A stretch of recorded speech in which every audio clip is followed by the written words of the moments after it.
Kumusta kaya ang tunay na kalagayan ng ating Pangulo? Dahil sa kawalan ng malinaw na medical bulletin mula sa Malacanang ukol sa aktual na kondisyon ng ating Pangulo, the people are just speculating ano talaga ang kanyang karamdaman at ano na talaga ang kanyang kondisyon.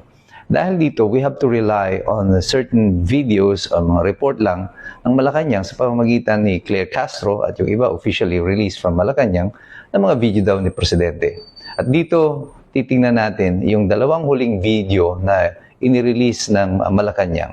Ang unang video na ito yung interview ng parang kinikilig na si Claire Castro, na parang girlfriend, ayon sa opinion ng iba, na kinakausap niya ang Pangulo. Tingnan niyo itong video na to. Kamusta na po kayo ngayon? Okay na. Ang giling ng mga doktor ko. Binigyan lang ako ng mga gamot.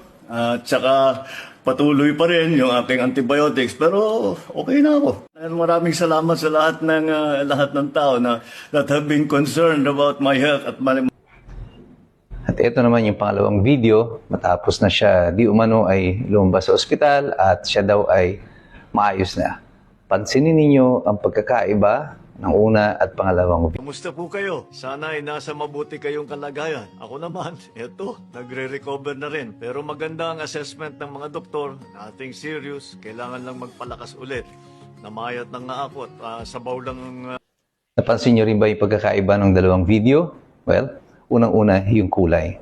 Ito sa unang video na hindi nakikita si Claire Castro para siya ang nagtatanong, makikita ninyo na binago nila yung saturation ng kulay.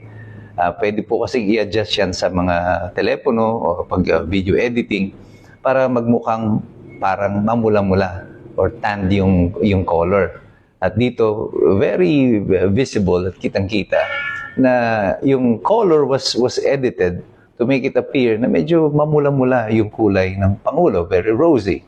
Pero dun sa pangalawang video, because that was shot, I think, with another camera, hindi na siya cellphone ang ginamit dito. They had little time to edit it.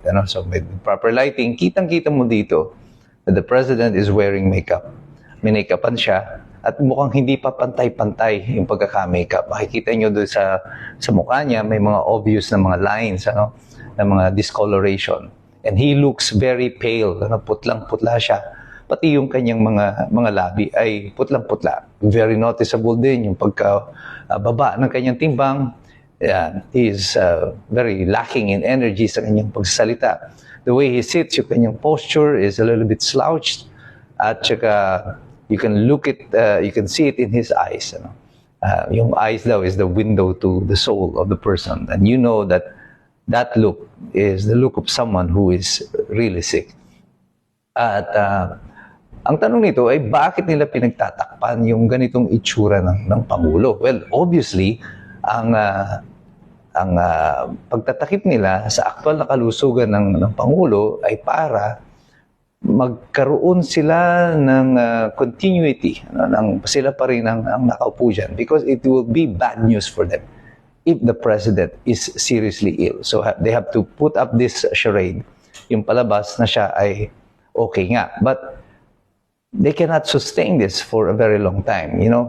Yung deterioration ng condition ni PBBM from a month ago or 2 weeks ago when he just disappeared to what it is right now is very noticeable. One who is seriously sick will be this way. Pero kung ikaw ay nagkasakit lamang ng ordinaryong sakit lang ng tiyan mo, hindi ka ganito magiging itsura mo. So there is something really wrong. The challenge from Malacanang is, how long can you keep this from the public? Hanggang kailan nyo may tatago yan? Mga tao, marunong na. We have the internet, we have books, we have people to interview. So many people giving their opinion regarding this disorder or sickness of the president. And mahirap nang bulahin at lokohin ang mamamayan ngayon.